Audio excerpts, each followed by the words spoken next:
Good morning, all of you. Good morning, ma'am. Okay, so today, in continuation with the same civics chapter, the judicial system, we will do the different branches of the legal system.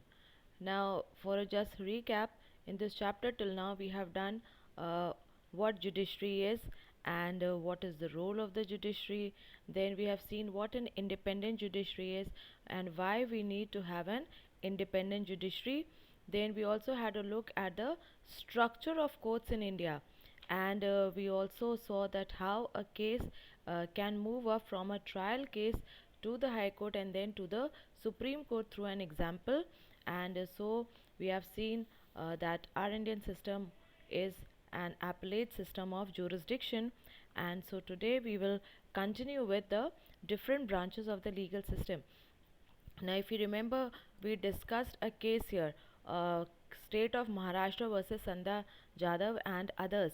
Now, that case it moved from the trial court to the High Court, and then from the High Court to the Supreme Court. All right. So the case that we discussed was a criminal case. Why? Because it violated the criminal law, and the legal system, our legal system, it also deals with civil cases. And so there are two kinds of cases or two kinds of dispute, civil and criminal. Can anyone tell me what are civil cases and what are criminal cases? Anyone has an idea here? Ma'am, the cases in which civil laws in which house rent, sale and purchase of goods are taking deals, and in criminal cases the like like theft or murder cases are Okay, there. all right. Okay, so the cases which are related to uh, property matters or land and marriage, divorce, will, guardianship, and all. Now they are said to be civil cases, and they fall under the category of civil cases, and they are covered under the Code of Civil Procedure of 1908, and they contain the broad parameters. Broad parameters means the broad limit or the boundary of the civil laws, and the civil cases normally they drag on for a long time, and because they do not violate any law, and so there is no urgency is shown in these cases, and these cases are not concerned with violence, they are mild in nature, whereas criminal cases are those which are related to theft, murder, robbery, dacoity, fraud, rape, injury, etc., and they contain an element of violence and are of serious nature. And the Code of Criminal Procedure of 1973, it contains the broad limits or the broad boundary regarding the criminal cases. Now, the criminal cases they normally have harsh and exemplary punishments, exemplary which set an example so that others do not do the same thing, and it is like an example for the others who who do the same crime. And while on the other hand, the civil cases they involve short term punishments and short term imprisonment or giving the property to someone else, transfer of property or fine, etc. And whereas punishment in criminal cases they can be as harsh as life imprisonment or even a death sentence. Okay, so now, but the question arises is, if our rights are violated, we can go to the courts. But now, does it apply for all the citizens living in India? Do all of us have the right to go to the courts? Now, the Constitution of India it provides for equality before law. We have the rule of law here, which states that everyone is equal before the law and no one is above the law. And all of us are guaranteed fundamental rights. And if our rights are violated, then we can move the courts or we can go to the courts. So, in principle, we can say the courts are available for all of us, but in reality, the access to the courts. Now, that had been a difficulty for the majority of the poor and the downtrodden, the poor and those who come from the lower section of a society. Now, why? Because the cost of litigation. Now, what is litigation? It is a process of legal action or a lawsuit. Now, the cost of litigation in our country is very high, both in terms of money as well as time, and therefore, small labor, small or marginal farmers and daily wage earners and all that. Now they find it very difficult to afford this litigation. And so, keeping that in view, some innovations have been brought about in our legal system. And normally it is a person whose rights have been violated, that and a person who has been involved in a dispute. Now that person could move the law, but this concept underwent a change around 1980. And in 1980, Supreme Court, they started the trend when they decided to hear the case which was not filed by the aggrieved or the grieving person, but it was filed by others on behalf of another person. And the apex or the highest court, that is the Supreme Court, they decided to reach out to the people, and hence they devised this new and innovative method where a person or a group or a society, they could also approach the Supreme Court seeking uh, legal remedies in cases where the public interest is at stake. So what it basically means is that now, if we find that though even though the case does not involve us, we are not the grieving party or the aggrieved party, but we, if we see somewhere around us that that public justice is at stake, and some person, some other person, he may be deprived of justice, so we can also move the courts of law on behalf of that person. And Justice P.N. Bhagwati and Justice V.R. Krishna Iyer, they were the first among the judges to admit PILs in the court. So what is a PIL? A PIL, it is a public interest litigation, and so litigation on behalf of public, others, and introduced in a court of law. So this is introduced in a court of law, not by the aggrieved party, not by the grieving party, but by any other private party, or it could even be started by the court itself. And now such cases may normally happen when the victim, now he may not have the required sources. Now that sources could be money or even the required knowledge and the information that on that particular thing he can go to the courts, or even if his freedom to move has been encroached on. Many times what happens, that people, they are threatened that if they go to the courts, then they will harm their family and all that, and so people are scared and they do not go to the courts. And so in cases like these, other people also can file cases on their behalf, or the court can itself take cognizance of the matter, so or the court itself can be aware and bring it into knowledge. If a certain matter has been occurred and it has come to the knowledge of the court, and they can start a case on their own, or they can also start a case on the petition of a person, any person who is interested in public welfare.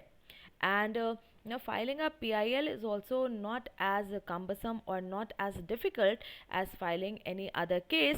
And there have been instances where just simply letters or even telegrams, now which had been addressed to the court, they also have been taken up as a PIL and they have been heard in the court.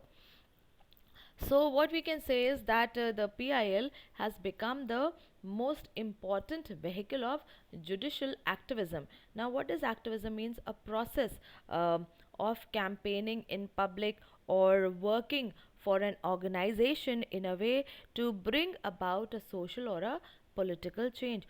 So, now judiciary, this that was an institution, wherein it responded to the cases uh, which came before it, and now they have even started considering cases merely on the basis of newspaper reports or even postal complaint like a letter or a telegraph. Whereas earlier, it was only that if a case has been filed, like in civil cases, or FIR has been filed in criminal cases, and then the police, they have submitted a charge sheet in the court, then only a case started. But now, even just on the basis of a newspaper report, or even on the basis of just a simple letter or a telegram, cases had been taken up by the courts. And so therefore the term judicial activism, it now is a proper description of the new role of the judiciary. So let's have a look at some of the early PILs. Now in 1979, newspapers, they published reports about the under trials in Bihar jails. And under trials means those who were still waiting for a trial in the court, but they had been arrested and put in jail by the police. And so the under trials in Bihar jails, they have spent long years in prison, and even much longer than even if they would have got a punishment for what they did.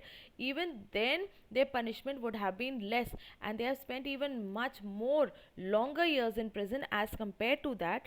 And when this report was met or seen by an advocate, so he filed a petition on behalf of these under trials in the Supreme Court, and the Supreme Court ordered the release of these under trials in Bihar jails. Then in 1980, a prisoner of the Tihar jail, Delhi, now he somehow managed to send a scribbled piece of paper to Justice Krishna Iyer of the Supreme Court.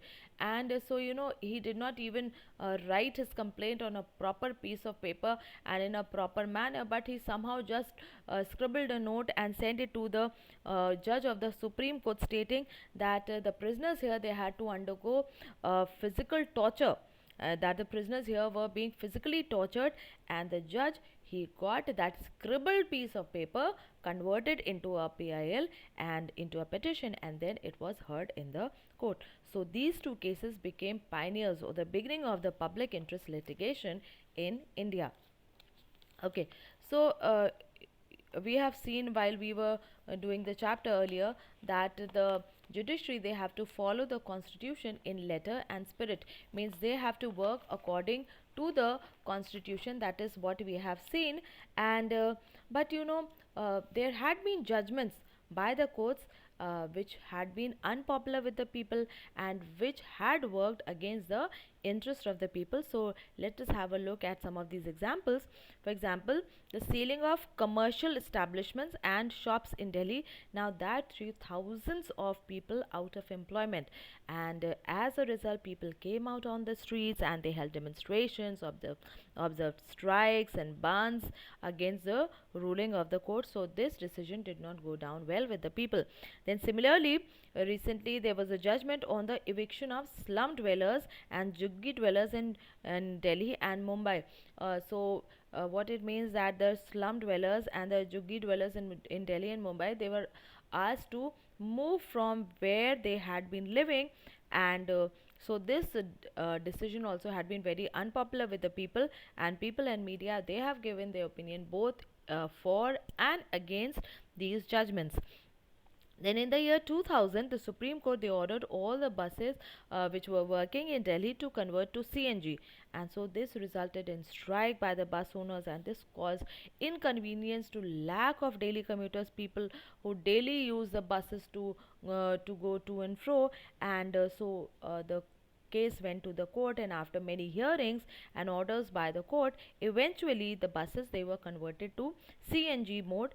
And so a few decisions like these, now they had been unpopular to begin with. Initially they had been unpopular with the people, but they have later on served the larger interest of the society because it reduced the pollution levels. Then, in some cases, the earlier judgments, they had been reversed by the courts, and one such judgment was the Olga Tellis versus BMC, Bombay Municipal Corporation, and this was in 1985. And the the court they tried to protect the livelihood of slum dwellers, and so the judgment established that the right to livelihood was a part of right to life, and which was guaranteed by the article 21, and so the slum dwellers they cannot be removed from their place. And now this judgment was important because it cancelled out an earlier uh, judgment of eviction of pavement dwellers, and these have been deprived of their livelihood and consequently of the right to life, and that is why this particular judgment was reversed by the courts. Okay, now there is another issue that work against the interest of the common people, and this is that the courts they take a lot of time, sometimes 10 to 15 years, and sometimes even much more than that, to finally decide a case.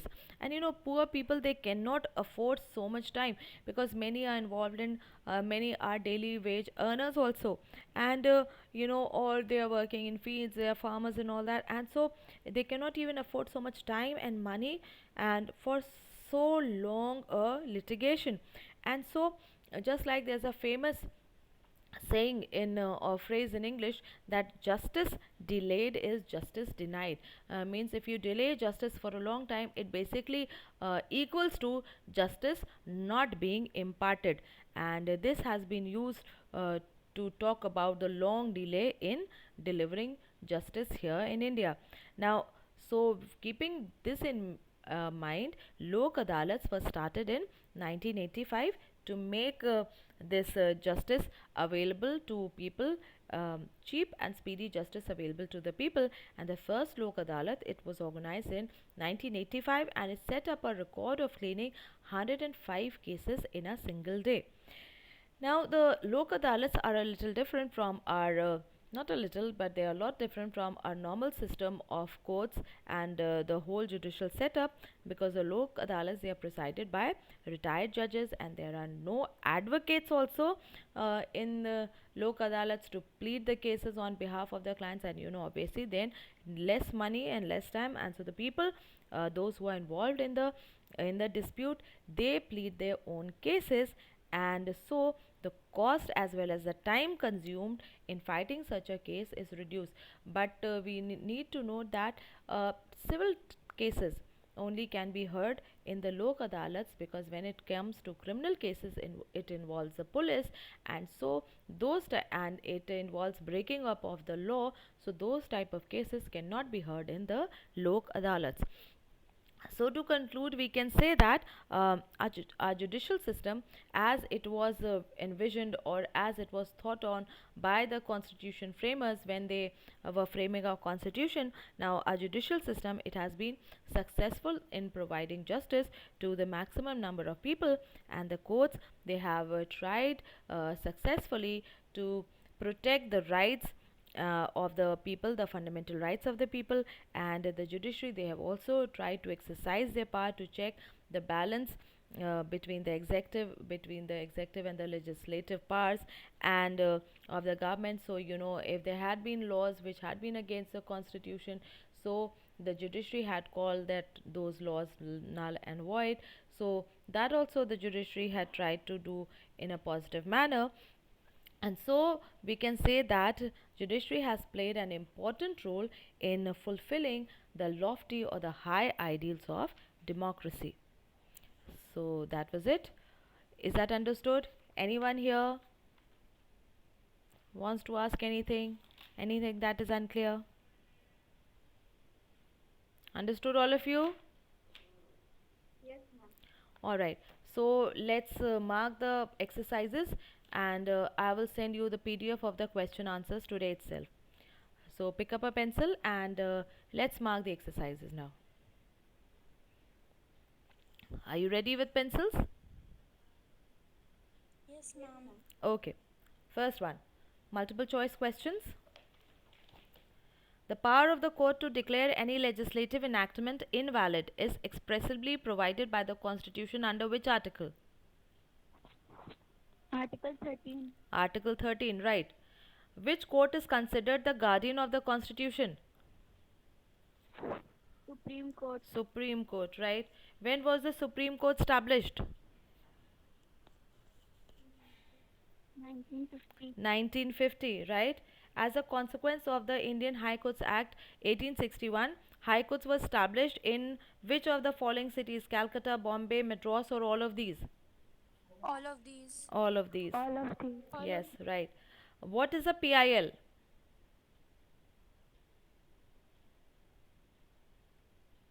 public Public interest. interest litigation. Okay, public interest litigation. Choose an incorrect statement. There are four statements given. Tell me which is the wrong one. And D1. Yes, D. D. Yes, D is the wrong one. Civil cases deals with cases involving violence such as dacoity, murder, etc. So that is wrong because criminal cases deal with cases involving violence such as dacoity and murder. So the D one, fourth one is wrong. Now, true or false? Sanjay Jadhav appealed to the Supreme Court against the decision of the trial court. True or false?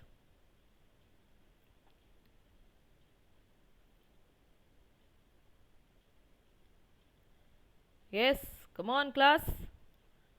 True or false? False. False, right? Because Sanjay Jadhav appealed to the High Court against the decision of the trial court, and then against the decision of the High Court, they appealed to the Supreme Court. Okay. The High Court altered the punishment of Sandhya Jadhav from death sentence to life imprisonment.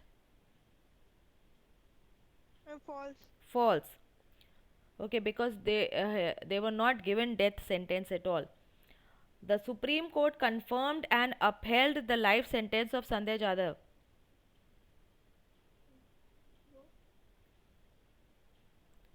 Yes. True or false? False. False.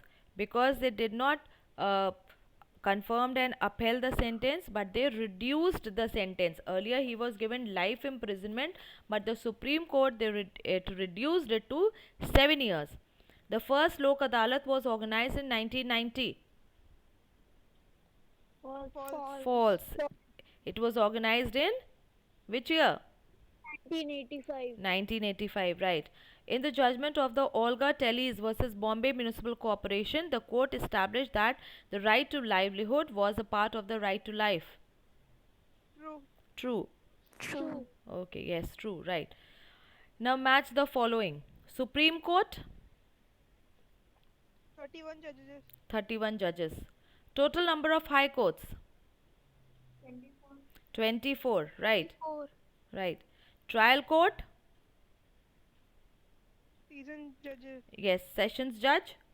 Origin of PIL, okay, Around yes, 1980. around 1980. And murder, it comes under Criminal law. criminal law, right. So have all of you marked?